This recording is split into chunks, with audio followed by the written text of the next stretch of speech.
ketika ada keluarga yang meninggal, saya dikasih tahu lebih dahulu. Biasanya kalau orang itu udah waktunya sudah dekat, saya tidak akan mau natap seperti ini.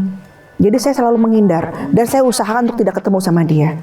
Karena apa? Rasa tangisan keluarganya, rasa kehilangannya udah sampai keduluan ke hati saya. Saya bilang gini, kok saya ngerasa Jogja kayak kota mati ya? Karena Ibu Ratu tuh bukan cantik indah. Tidak seperti lukisan yang kita lihat. Saking cantiknya, yang kita rasakan hanya cahaya. Tapi kita bisa merasakan kalau beliau cantik. Ibu itu kan Nurul Fatimiyah, cahaya dari segala wanita. Saya melek dari jauh kejauhan, itu namanya langit mas sama laut tuh kayak nggak jauh jaraknya. Ngeri banget. Yang saya kagetnya, ini jawaban beliau ya, demi Allah jawaban beliau. Beliau bilang begini, Feni mas sepanjang laut selatan aman.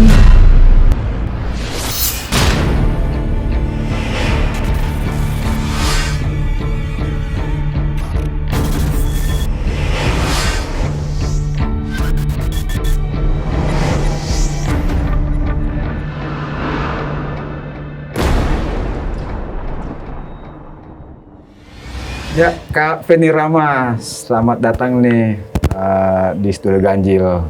Pertama kali kayak sini kayak? Baru pertama kali. Gimana kabar Kak? Alhamdulillah baik-baik aja. Sehat Kak ya? Mas gimana kabarnya? Enggak sehat Kak. Alhamdulillah. Nah kita tahu nih Kak Feni Rama sempat viral nih, ya. Yang nonton banyak nih Kak. Ya, Masya Allah. Iya. Jadi kita mau tahu nih Kak, awal Kakak nih menjadi seorang spiritual.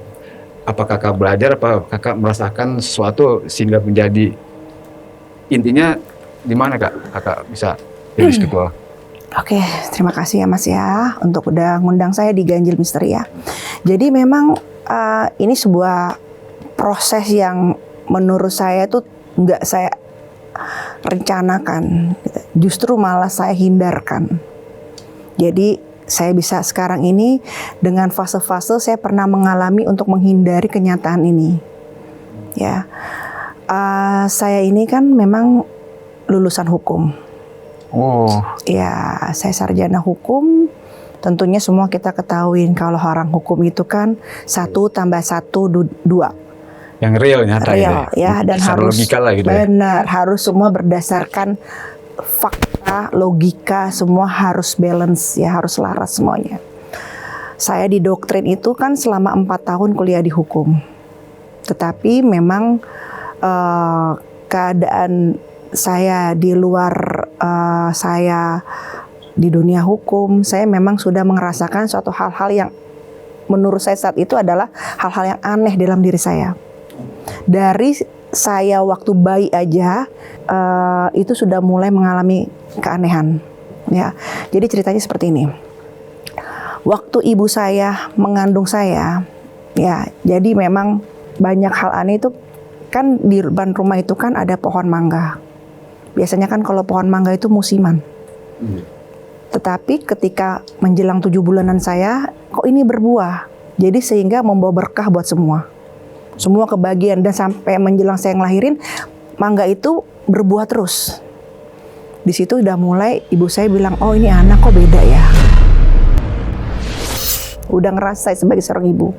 Lalu fase keduanya, saya itu kan tinggal di daerah Selipi dulu ya. Dan memang kondisi rumah itu antara dapur dengan kamar itu cukup jauh. Biasanya nih kata mama tuh saya itu jam 12 itu udah nangis waktu bayi, sekitar usia 10 bulan ya. Udah nangis tuh, udah minta makan atau minta nyusu lah seperti itu. Ini kok saya anteng aja, nggak nangis, nggak istilahnya nggak rewel lah. Nah ibu saya samperin nih ke kamar, ternyata saya lagi dililit ular. Dan ular itu besar sekali dengan ukuran seukuran pahanya manusia dewasa. Itu yang lihat ibu? Yang lihat ibu. Panik kan ibu saya. Lalu ibu saya keluar minta tolong ke Pak Haji yang sebelah. Kebetulan tetangga tuh Pak Haji dan beliau itu orang spiritual. Ya. Minta tolong gitu ya. Karena kok takut anaknya dimakan sama ular. Ya. Datanglah Pak Haji itu dengan tukang, kebetulan kan Pak Haji itu rumahnya sedang dibangun. datang dengan tukang. Niatnya karena bilang ular mau diusir. Ketika Pak Haji melihat ular itu, lalu Pak Haji nahan untuk tidak dibunuh ular itu. Entah apa yang dibaca oleh Pak Haji itu saat itu, kata mama saya, tapi yang pasti ular itu keluar sendiri. Dan mama saya lihat bahwa di sini itu kayak ada mahkota kecil. Singkat cerita, akhirnya ibu saya udah nggak bertemu lagi dengan ular itu. Itu adalah terakhir ibu saya melihat ular itu. Nah, tapi yang namanya keanehan di dalam diri anak ini terus. Jadi kayak bertahap gitu loh, Mas. Ada step-stepnya. Dia datang pertama kali yang saya lihat itu adalah usia saya SMA. Saya melihat kuntilanak, tapi saya pikir dia orang gila. Karena ya awalnya gini, kan saya di dekat rumah saya itu kan ada lapangan tenis. Memang kan kalau posisinya lagi nggak dimainin itu gelap banget. Nah, kalau Mas pernah nonton film Sundel Bolong zaman dulu tuh, penampakannya seperti itu. Tertutup, rambut panjang begini. Saya pikir kan saya awalnya tuh bau kentang rebus. Kan orang bilang kan katanya bau melati atau bau apa yang wangi-wangian. Enggak, saya nyiumnya bau kentang rebus. Ketika bau kentang rebus kayak orang masak kentang, saya ketemu dengan dia. Nah, itu pertama kali. Nah, kedua, ketika ada keluarga yang meninggal, saya dikasih tahu lebih dahulu. Dikasih tahunya lewat mimpi, firasat apa ada bisikan nggak? Pertama, firasat. Kedua, biasanya kalau orang itu udah waktunya sudah dekat, saya tidak akan mau natap seperti ini. Oh, kakak nggak mau melihat atau menatap itu? Tidak mau. Jadi saya selalu menghindar dan saya usahakan untuk tidak ketemu sama dia. Karena apa? Rasa tangisan keluarganya, rasa kehilangannya udah sampai keduluan ke hati saya. Oh, kakak bisa ngerasain? Rasain. Oh, kepedihan mereka gitu? Iya, ngerasain kepedihannya, sakitnya, ya pokoknya campur aduk rasa-rasa yang tidak enak itu ketransfer energinya ke saya. Nah, itu makanya saya nggak pernah mau kalau orang ini udah sebentar lagi ajalnya, saya tidak mau tuh yang ngobrol natap matanya kayak gini, saya tidak mau, pasti saya menghindar. Itu SMA udah terjadi. Jadi setiap saya ngobrol pasti saya begini terus. Tuh, sorry Kak, pas kakak menghindar gitu, besok meninggal gimana Kak? Berapa hari? Paling lama 2 minggu. 2 minggu? Ya, paling lama 2 minggu. Nah, ini adalah kejadian pertama kali yang saya rasakan. Ini adalah nenek saya. Ya, jadi nenek saya itu kondisinya memang tidak sakit ketika beliau meninggal. Ya. Nah, saya tuh setiap diajak sama ibu saya ke rumah nenek, ngunjungin nenek, itu nggak pernah mau. Nolak terus. Sampai akhirnya saya diomelin gitu kan. Mulut nih pengen ngomong, pengen kasih tahu mama, tapi ya namanya anak kecil kan. Anak kecil zaman sekarang sama anak kecil zaman dulu, walaupun kita SMA kan tetap aja dianggap anak kecil gitu kan. Jadi saya kayak di posisi takutnya halu gitu loh. Nah, tapi dengan kondisi itu saya cuma bilang gini, "Mah," saya bilang itu, "Mama nginep aja di rumah nenek." Saya cuma ngasih kode kayak gitu. "Kenapa?" gitu. "Nggak apa-apa, nginep aja di rumah nenek gitu kan. Ya kita nggak apa-apa, saya di rumah sama papa." Mama makin marah, nih anak gak mau diajak nginep gitu kan. Tapi akhirnya saya bilang, "Mah, aku tuh ngerasain perasaan gak enak sama nenek. Kayaknya nenek mau pergi jauh," saya bilang gitu. Kaget di situ mama. "Masa sih?" dia bilang gitu. "Iya mah, rasanya tuh gak enak banget. Ngeliat muka nenek tuh gak kuat. Jadi ngeliatnya tuh udah kayak muka pias. Kayak udah ngeliat muka mayat yang saya lihat. Kayak udah melihat jenazah yang udah dimandiin, saya ngeliatnya kayak gitu. Pas ngeliat muka nenek itu? Menjelang orang-orang meninggal, yang saya lihat udah bukan tampilan yang dia kayak masih ada darah gitu, enggak. Saya udah ngeliat ketika dia udah jadi jenazah, saya ngeliatnya. Jadi kalau saya itu bukan masalah aromanya, tapi saya lebih ke fisik ngeliat, wujudnya. Saya ngeliat gitu loh. Jadi itu kan nggak nyaman. Jadi lebih kalau saya tuh lebih diliatin audio visualnya. Kayak bentuknya seperti ini, jadi bukan ke pendengaran gitu loh, tapi benar-benar lihat, akhirnya transfer ke hati. Jadi sistemnya kayak gitu ke saya. Nah, akhirnya entah mengapa hari itu ibu saya mempertimbangkan dan nginep. Dan Dan nggak lama kemudian saya dengar kabar itu pas saya tuh ngasih taunya tuh udah hampir kalau tidak salah ya udah lebih dari semingguan sebelum meninggal. Seminggu istilahnya 7 hari sebelum nenek meninggal. Akhirnya mama nginap di situ gitu ya.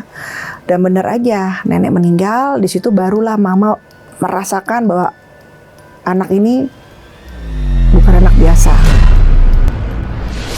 Sorry Kak, saya potong. Kakak tadi selalu melihat tanda-tanda orang yang akan meninggal. Iya. Kakak ada penyesal nggak ketika tahu dia bakal meninggal, tapi kakak nggak mau ngasih tahu gitu ke ini? Ada. Dan itu ke keluarga saya sendiri. Jadi beliau adalah orang yang paling saya sayang. Dan dia juga sayang banget sama saya. Saya kesayangan ya, itu kakek saya. Saya deket banget. Sangat-sangat deket. Ya. Dan saya merasakan bahwa dia akan pergi jauh. Itu walaupun nenek sendiri, tapi kakak nggak mau mendekat ke nenek gitu, walaupun dia tahu bakal meninggal, tapi kakak lebih menghindar gitu. Nggak kuat. Nggak kuat. Akhirnya ada penyesalan gitu ya? Menyesal di situ. Jadi kayak ada rasa apa ya? Nggak enak ngerasain seperti ini sepertinya. Jadi kalau orang itu adalah orang deket kita, antara keadaan ingin meninggalkan kenangan terakhir sama tidak kuat menahan kepedihan, kesedihan, dan saya pun merasakan perasaannya dia. Perasaan dia juga harus mengikhlaskan orang-orang yang dia sayangin. Itu transfer. Jadi complicated yang ada di dalam hati saya. Saya merasakan yang ada di dunia dan saya merasakan yang beliau ini akan pergi pulang. Oh, baru sadar tuh ibu kakak, oh ini anak nih ada something nih, ada sesuatu yang spesial mungkin atau gimana gitu. Baru sadar dia di situ dan papasnya bisa. Jadi keturunan. Oh. Ada terah gitu ya? Ada terah. Papa bisa, tapi papa ya karena beliau ya harus bekerja di bidang logika, jadi dia pakailah ilmu itu ya untuk keluarganya atau untuk orang-orang terdekatnya. Oke Kak, tadi ibu kakak ibaratnya, wah ini anaknya ada kelebihan ya. Dan reaksi ibu kakak lebih ke positif apa negatif Kak? Maksudnya dia kan melihat ini sesuatu yang janggal nih, anak bisa ngeliat sesuatu yang nggak bisa lihat orang gitu Kak.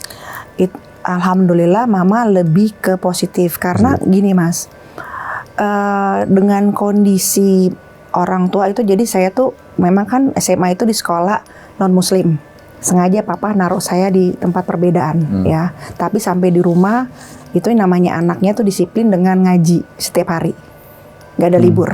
Mama memposisikan dengan anaknya udah posisi kayak gini, diarahkan sama mama. Dikasih jalan? Dikasih jalan sama mama, dalam arti kata, pondasi kamu secara agamanya harus dikuatin dulu.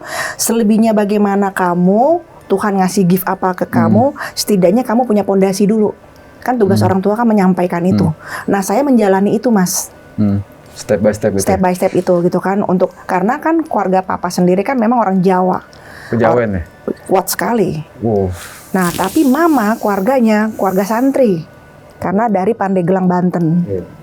Ya, jadi dengan kompleks kan saya lahir dari orang tua yang kompleks. Bapak dari Jawa, Papa Mangkunegara, Mama Pandeglang, Banten.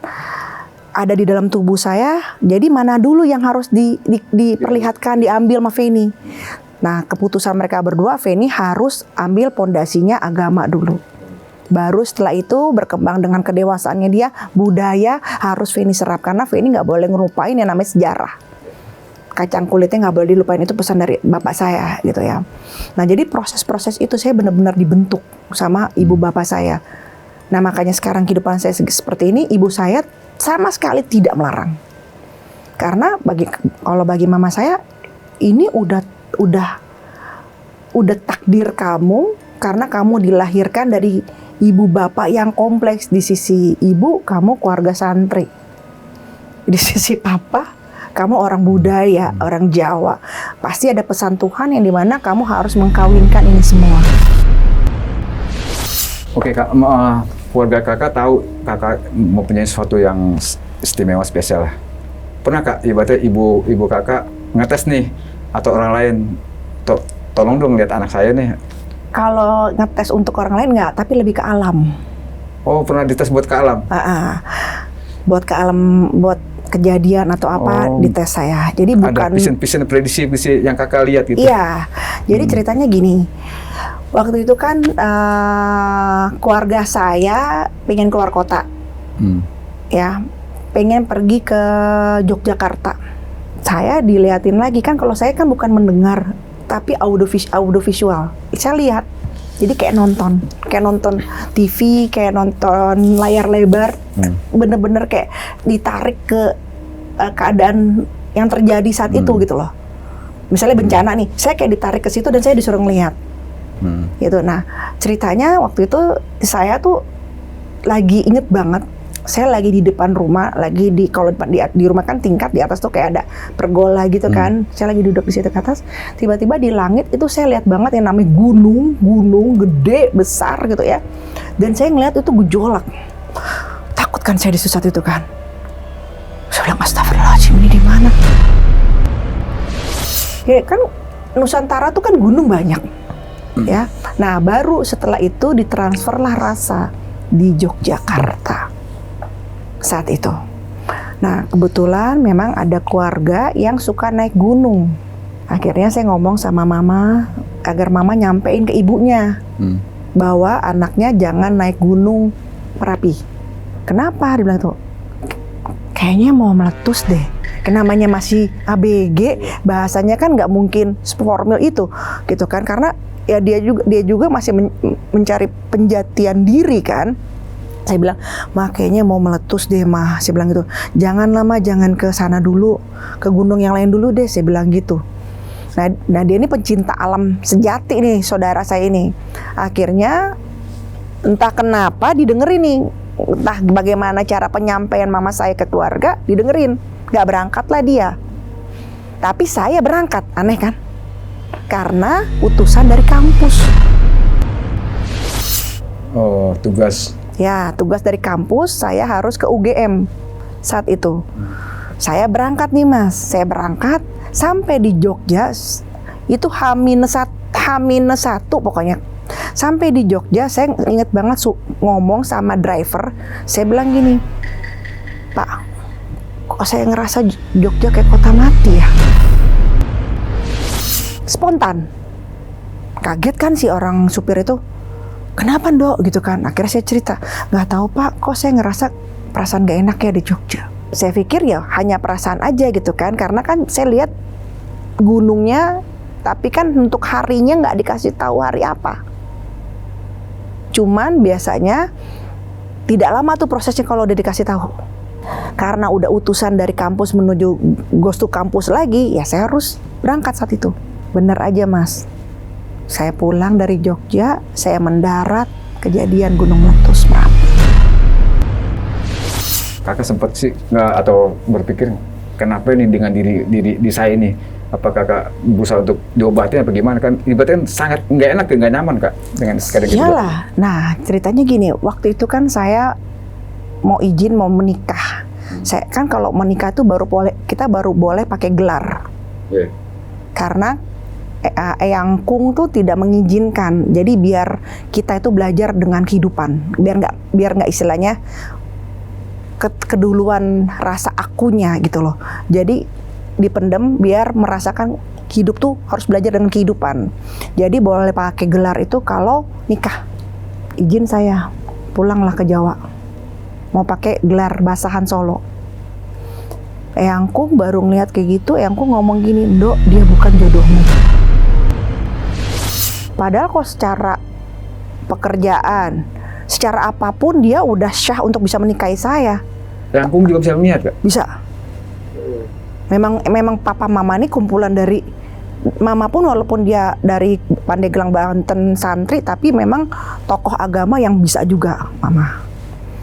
Gitu. Nah, terus tiba-tiba Eyangku ngomong gini, Eyang juga nggak ngerti Dok, kenapa terah jatuhnya ke kamu. Kaget saya di situ Mas. Kamu calon janda muda Dok. Ya Allah, belum nikah, udah dibilang janda muda.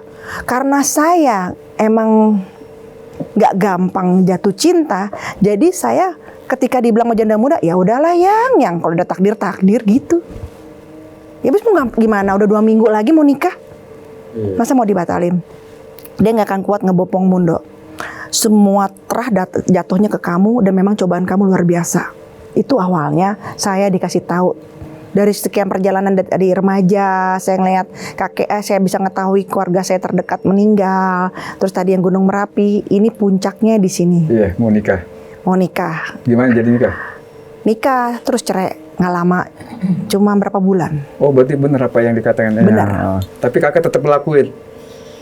Apa maksudnya? Ya nikah gitu? Tetap nikah, ya karena udah 2 minggu lagi undangan udah kesebar. Gitu, saya bilang ya udahlah, yang namanya udah gimana ya, udah takdir lah, yang penting nikah dulu. Saya bilang anak orang udah digantungin yang 4,5 tahun. Saya ngomong kayak gitu, karena saya udah dikejar-kejar dari keluarga sana, kapan nikah. Jadi kebalik posisinya, kan harusnya laki-laki yang dikejar sama perempuan, ditanya kapan nikah, ini enggak, karena saya tahu ada yang beda dalam diri saya gitu loh. Nah ceritanya udah kejadian itu, mulailah itu complicated, keluarga datang semua, persoalan-persoalan datang, sampai saya menanyakan ke Tuhan, Tuhan mau apa denganku? Tuh. Sorry kak, ini kakak sempat ibaratnya divorce lah, ya pernah gagal berumah tangga. Yeah. Kakak sempat menanya, kenapa nih? Atau artinya kakak sempat nanya ke suami kakak gak? Maksudnya, lu ngeliat gue seperti apa sih gitu? Jadi gini. Dia itu punya guru spiritual. Oh, bentrok nih ceritanya. Bentrok. Dia bilang bahwa istrimu auranya terlalu tinggi. Gak bisa deh. Jangan, kalau bisa diredem, biar auranya nggak terlalu tinggi. Lah kan kalau kita namanya aura kan, mana emang kita minta, ya kan? Itu kan gift, dia bilang tuh, terlalu tinggi auranya itu terlalu tinggi sekali. Kamu kalah auranya. Kalah banget. Kalau dia pintar, mungkin saat ini dia ngelihat, harusnya manfaatin saya. Dan saya siap dimanfaatin saat itu, namanya istri, mau dimanfaatin apa? Ekonomi, rezeki, pangkat, ayo. Saya bilang gitu kan, nggak apa-apa, manfaatin saya, namanya kita berumah tangga, untuk hal baik, manfaatin aja saya, energi saya. Nah, dia udah tenggelam dengan omongan-omongan ini. Setiap hari saya dikirim air untuk mandi, biar ngeredam aura saya. Ya nggak bisa. Saya bilang gini, ya Allah, saya ingin patuh sama suamiku, aku berlindung padamu, saya mandi. Saya niatnya begitu. Jadi kalau air macam-macam ya terserah, saya kembali ke Allah. Tapi memang udah nggak, kata Eyang Kung juga udah memang tidak akan bisa dilihat dari sejarah, sampai segitunya loh, dilihat sampai sejarah, nggak bakalan bisa ngebopong aku, kita pisah akhirnya. Cukup complicated kayak ya? Wah, cukup complicated itu, benar-benar luar biasa. Sampai saya itu sempat ngalamin, namanya masih muda ya, sempat mengalami nanya, Tuhan tuh mau apa ke saya, sempat gitu. Nah, akhirnya di tengah kegalauan itu terjadi, saya ikut tante saya ke rumah kesepuhan di Bogor. Itulah awal mulanya makin. Jadi ada step-stepnya. Ke Bogor makin diasah atau makin jadi? Makin jadi dan makin dilihatkan siapa diri kamu sebenarnya. Nah, ketika bertemu kesepuhan di Bogor, kaget. Jadi ceritanya versi beliau, saya tuh langsung digandeng sama ibu. Kanjeng Ibu Ratu. Nah, saya sendiri saat itu nggak merasa. Jadi kaget. Jadi ketika saya kan ikut sama tante.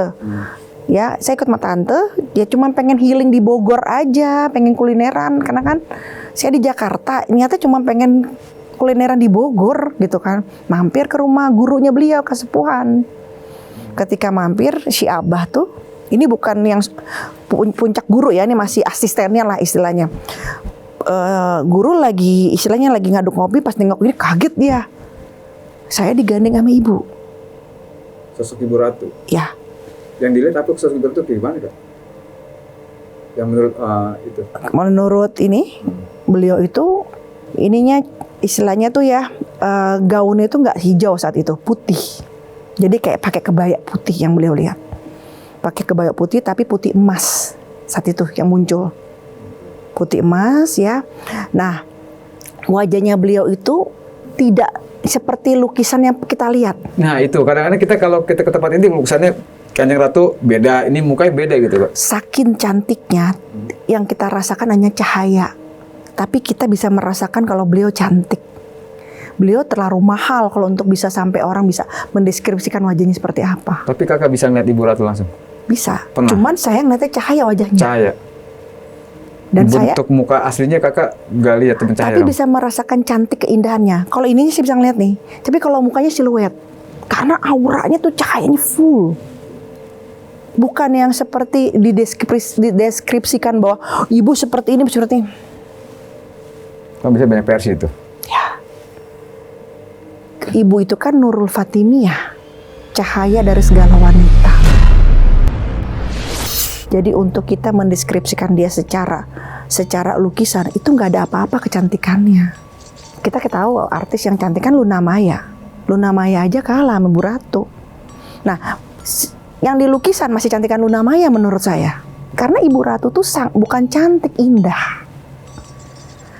Nah, saat itu yang dilihat adalah saya digandeng oleh ibu.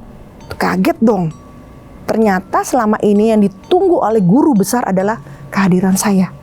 Di mana ini sosok si Feni? Ya saya masih kuliah saat itu. Saya sendiri nggak tahu apa-apa, Mas. Nggak tahu. Saya Ibu Ratu, saya nggak tahu sama sekali. Lurus-lurus aja hidup saya. Nah, setelah itu saya langsung dikasih bacaan bacaan salawat Siliwangi. Salawat Pajajaran saya dikasih dan bacaan Gerbang Istana Ibu. Gerbang Istana Ibu, kakak pernah? Akhirnya saya disuruh pergi ke Pelabuhan Ratu di Sukawayana. Hari itu juga, nggak boleh besok. Hari itu juga. Sedangkan, iya. Orang kan tahu di tadi bilang Karanghawe ya, tempatnya. Kadang dia bilang di kamar 308. Ya, apalagi itu. Oh, bukan Pak ya? Bukan di kamar-kamar itu, bukan yang di tempat lainnya, tapi di Sukawayana, di gerbang di satu titik ada batu di sana. Itu adalah gerbang dan ada yang menjaga seorang eyang. Bisa kakak ceritakan, deskripsikan waktu kakak ke sana? Saat itu kan belum ada tol Bocimi ya. Yeah. Jadi kebayang PP saat itu. Saya pergi ke sana, dikasih bacaan, sampai di sana kamu baca biar kamu melihat siapa diri kamu. Waduh, nggak didampingin sama eyang, emang abah nggak didampingin, yang dampingin tante. Pergilah saya ke sana, saya wudhu di Sukawayana, saya wudhu, saya baca itu. Nah, namanya si Feni ini nih istilahnya nggak terbiasa dengan mulut ucapan sampurasun, nggak. Tapi ketika itu saya kan takut ya. Saya begini, saya bilang sampurasun, assalamualaikum. Saya bilang, saya sebut nama beliau. Nama beliau ya. Udah dikasih tahu nama asli beliau. Tahu nggak? Tahu. Bisa sebutin nggak? Beliau itu ada dua nama ruh dengan nama aslinya itu Ibunda Kanjeng Ratu Pramestisari Kenconosari. Itu nama beliau. Kalau nama ruhnya nanti di off cam aja. Ya.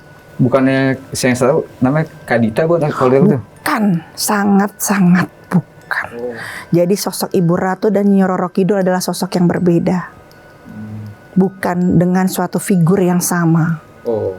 Ya. Nah, sampai di Sukawayana, saya ngucapin salam, saya baca yang bacaan yang disuruh Abah itu.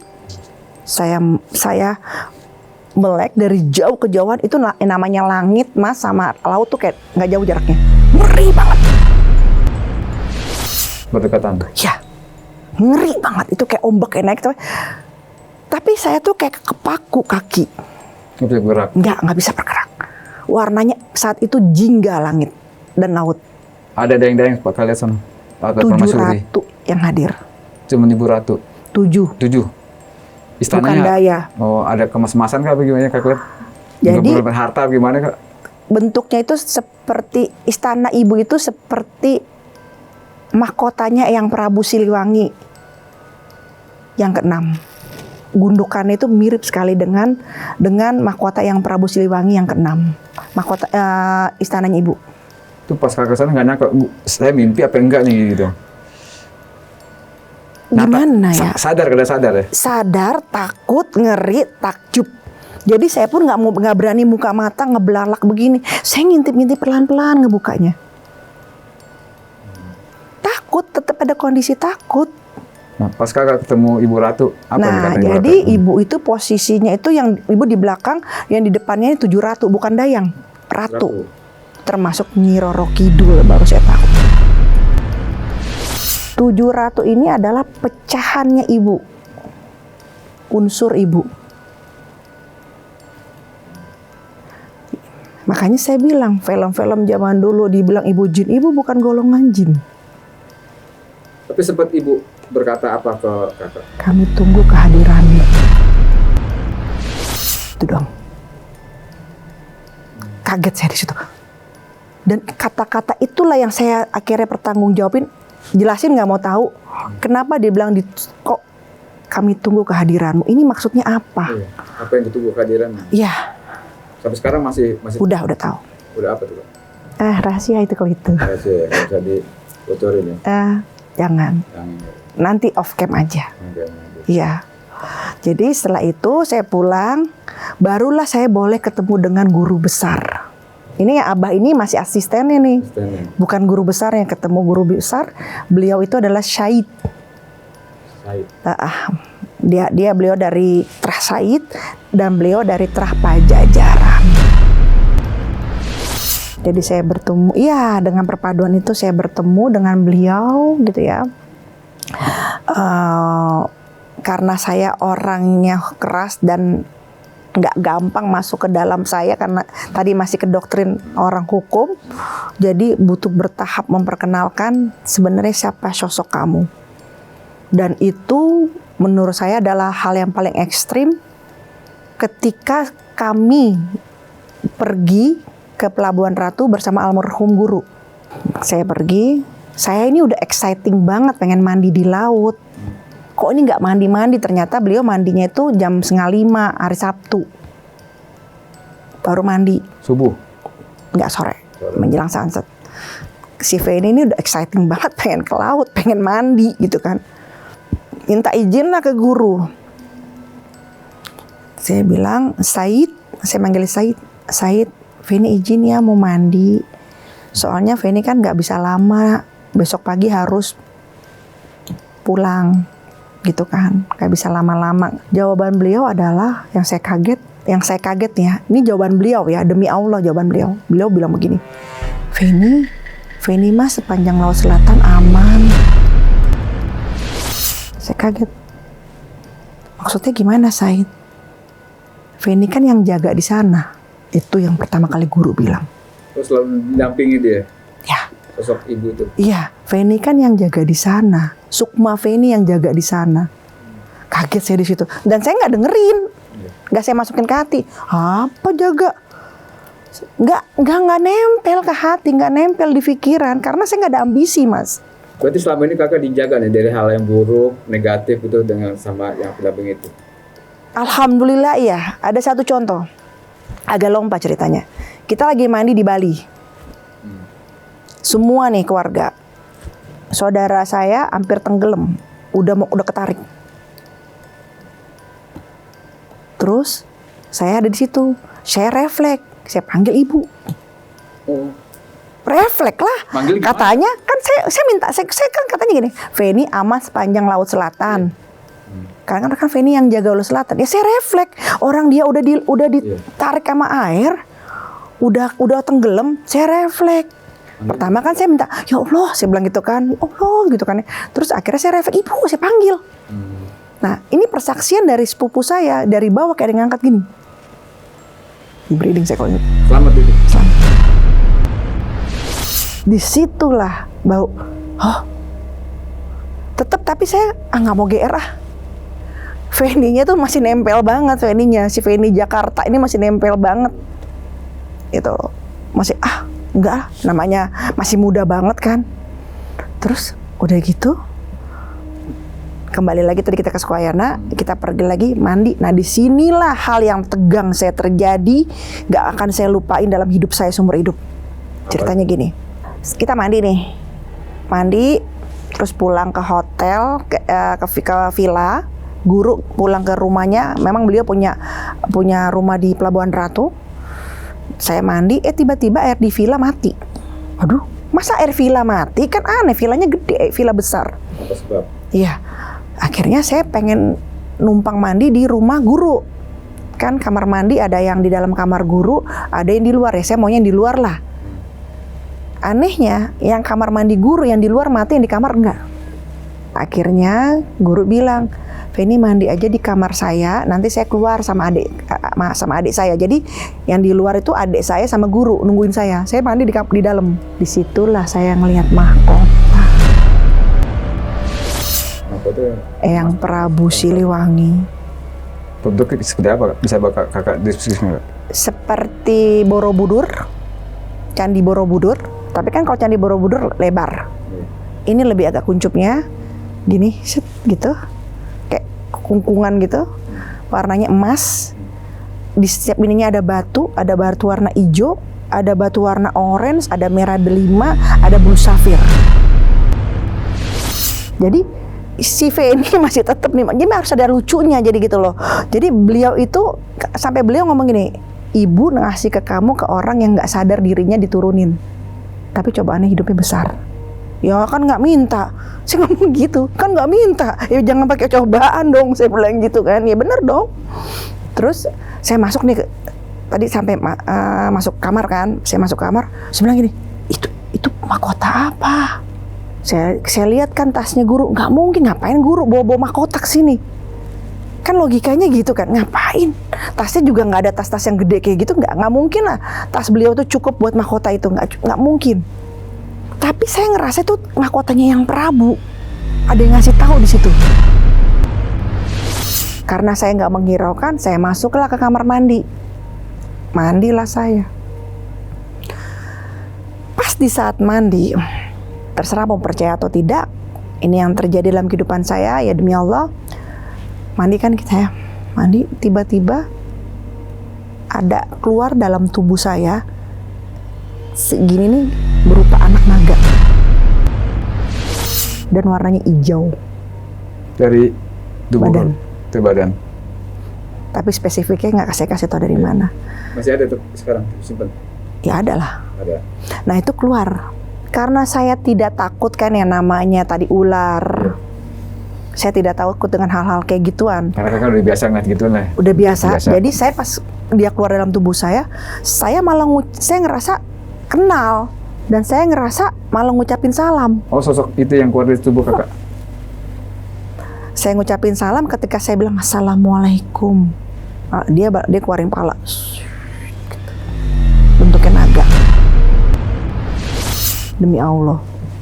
Itu puncak dari semua beratatan. Iya, itu puncak dari semua. Lahir semua. Iya. Dari saya dalam perut, dari saya tadi baby 10 bulan, ABG, semua proses-proses itu semua. Dan saya rasa saat itu tugas ibu bapak saya udah selesai, mengantarkan saya dianterin dulu dari segi agama, papa dari segi budaya, baru papa saya meninggal. Dengan puncak itu berarti kakak tahu, berarti diri gue emang seperti ini bisa. Ya, nah kaget kan saya, keluar saya mau bertanya lagi ke guru, karena guru itu adalah orang yang tidak pernah memaksakan cerita kepada muridnya. Biar dia ngerasain sendiri. Biar ngerasain sendiri, dan beliau itu punya cara agar muridnya tuh bukan takut kepada Allah, tapi cinta kepada Allah. Tapi saya adalah murid yang paling digojlok sama beliau. Kelihatannya paling disayang, tersayang malah, tercinta dan tersayang. Tapi paling cobaannya, Oh, digojloknya dengan cobaan. Nggak nangis air mata darah aja. Bagus. Perempuan, papa udah meninggal saat itu. Saya harus menghadapi dunia dan harus menelaah apa mau Tuhan dalam hidupmu. Jadi menurut saya yang namanya artinya berilmu adalah kita ngilmu nih. Tujuan ilmu tuh apa sih? Sejatinya ilmu tuh adalah kamu mengenal Tuhan di dalam diri kamu. Kakak sempat dalam kesendirian tempat merenung atau menangis. Kenapa dengan diri gue gini? Iya, saya bilang gini, Tuhan tuh mau apa sama aku? Kasih tahu dong Tuhan. Aku kan nggak pinter, saya bilang gitu. Aku meraba-raba kayak gini. Papa udah meninggal, saya bilang gitu. Aku gimana? Tuhan mau apa dalam hidup aku? Aku disuruh memahami yang namanya semesta. Aku harus bisa menelaah mana yang baik dan mana yang tidak baik. Bayangin.